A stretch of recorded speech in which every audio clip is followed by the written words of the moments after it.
Hi, I'm Eric Landlord, and today I'm going to show you how to make a delicious orange and syrup upside down sponge. We're going to need 200 grams of golden caster sugar, 200 grams of unsalted butter, 200 grams of self-raising flour. I got 5 eggs, 2 tablespoons of golden syrup, and I got 5 oranges.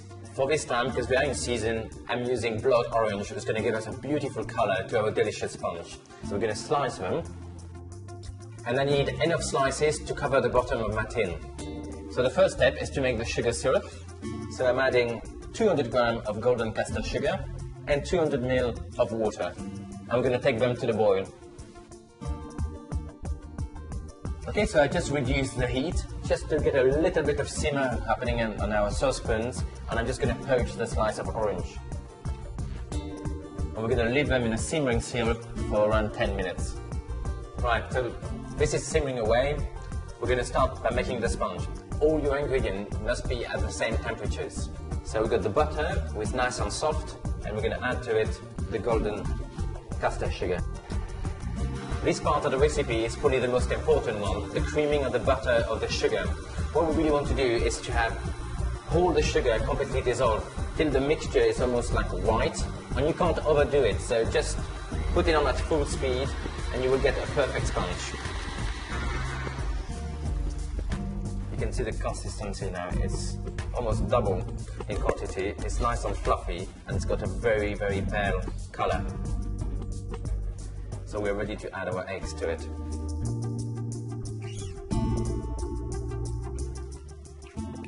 Last one. Okay, so we're ready to put the eggs. So at this stage, very slow speed, and we're going to add the eggs a little bit at a time. And this is a key to a perfect sponge.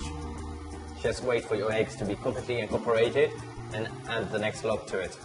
Now by hand, fold the flour in our mixture.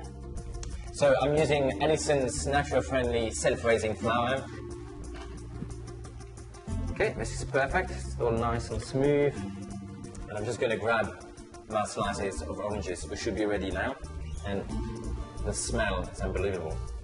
Spring fontaine has been buttered and lined with a piece of greaseproof paper or silicone paper. I'm going to drizzle 2 large tablespoons of golden syrup. And the syrup is going to start to caramelize when it's going to go in the oven, so that's going to give us another lovely texture to our slice of oranges. Before you ask, no, don't worry, I'm not going to throw away that beautiful syrup. I'm going to keep it to serve it later on with the cake.